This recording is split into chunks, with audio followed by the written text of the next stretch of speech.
Hello, doctor টি sir, diabetes Asansol. আমি আপনাদের সামনে আবার ইউটিউবে উপস্থাপনা নিয়ে এসেছি। আজকের আলোচনার বিষয় হলো ডায়াবেটিক পেশেন্ট ডায়েটারি গাইডলাইন্স।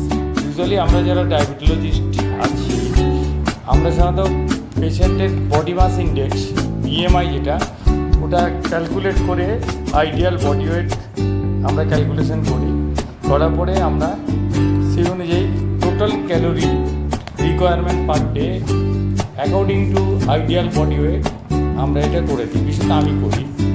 এবং সেই অনুযায়ী আমাদের কিছু স্পেসিফিক গাইডলাইন্স থাকে। যেমন দেখুন যে green vegetables, you can take sufficient number of green vegetables. আর এছাড়াও আমি ব্রেকফাস্টের ব্যাপারেও আপনাদের আরও বলবো। এখানে এই ভিডিওতে দেখুন গ্রিন ভেজিটেবলসটার ওপর আমি ইম্পর্টেন্স দিচ্ছি। এটা আপনার যে লাঞ্চ বা ডিনার যে প্লেট হবে সেটা 50% ওটা কভার করবে।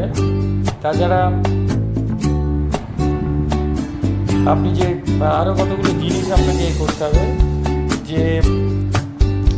যে আটার যে উপকারিতা আছে সেটা হচ্ছে যে ভুসিসিদ্ধ আটার রুটি আপনারা খেতে পারেন। আমি বলে দিচ্ছি কোনগুলো পারেন কোনগুলো পারেন না। পটল একটা খুব ইম্পর্টেন্ট জিনিস, খেতে পারেন।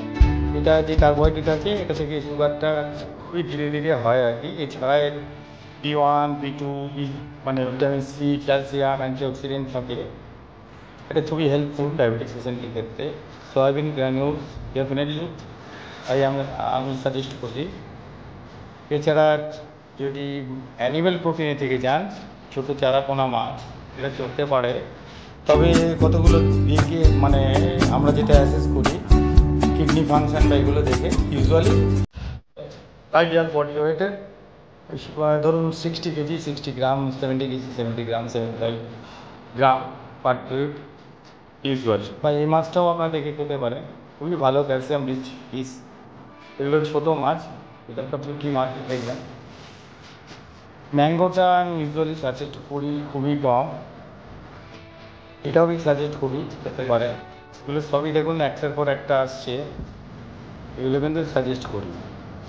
আমরা যেটা বলি মোর অন গ্রিনস ডিপেন্ড করুন 50% অফ ইয়ার প্লেট।